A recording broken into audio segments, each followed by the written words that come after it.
We turn now to the devastation left in the wake of Hurricane Ida. Ida's path measured more than 1,000 miles from where it made landfall in Louisiana through the Northeast, bringing torrential rain and flooding and spawning tornadoes in at least 6 states.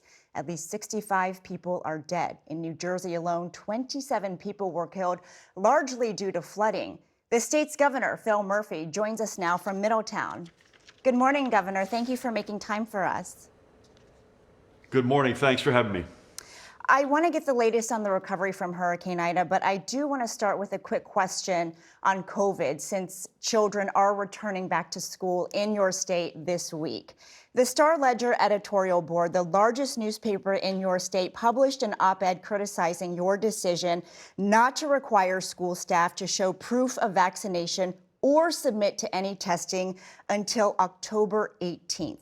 Given how transmissible the Delta variant is, why not use every weapon you have at your disposal now?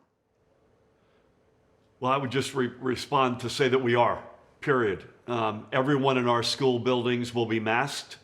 Students, educators, staff, no exceptions. Educators, as we sit here today, are already at a very high level of vaccination. We think that time frame is a realistic one, and they will be required to have a vaccination, and if not, be subject to multiple tests per week. We think that package of steps is what we need to have a safe environment, because we desperately need to get our kids back in person, back into school, and we are confident we can achieve that. Okay, thank you, Governor. I know a lot of families are not only thinking about sending kids back to school, but right now how they're going to get their kids and families back in their homes. President Biden is heading to New Jersey this Tuesday to look at all of the damage. Are you going to ask him for any additional resources or assistance that you already know you need? Yeah, the president and his team have been outstanding. We have already asked for assistance. We've gotten the first step, and we will continue to ask for more because we need it. This was a historic storm, deadly, tragically, the loss of 27 lives and still at least 4 persons missing. Significant destruction of both homes, small businesses, roadways, in some cases, by the way, schools. Folks, first responders were extraordinarily heroic. Folks up and down the state were extraordinary, but there is a significant loss associated with this storm. We'll do all that we can in the state, but we need the federal government in a big way. I'm confident they will be there for us, and I'm looking forward to having the president with us on Tuesday and seeing it up close with our own eyes. You said after this storm that New Jersey needs to update its playbook for storm responses. Quote, as it relates to our infrastructure, our resiliency, our whole mindset, the playbook that we use, we have got to leap forward and get out ahead of this. What was it about this storm that led you to that conclusion?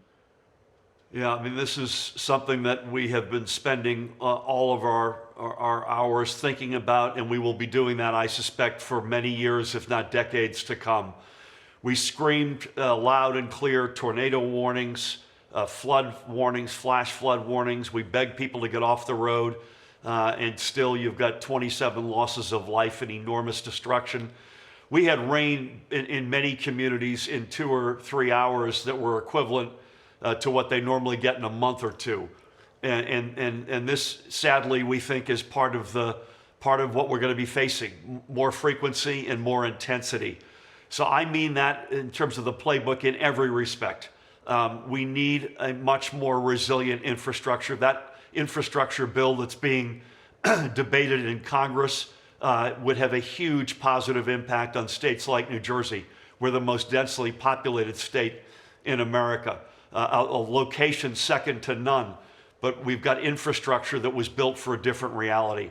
And so that's the big piece of this. And we want to make sure that folks, when they hear these warnings, bless their souls, that they take them as seriously as we mean them. And God willing, we'll be able to sharpen that as well going forward. Mr. Governor, that reconciliation bill that you mentioned, it is going to have a tough road ahead to passage. If it fails, what can you do as a governor to recreate that playbook? I think the failure would be historic. I think it would be, sadly, an example where America did not meet the moment. The alarms have been going off for decades, if not longer, and the intensity and the loss of life and destruction that we've seen just this week is a stark reminder.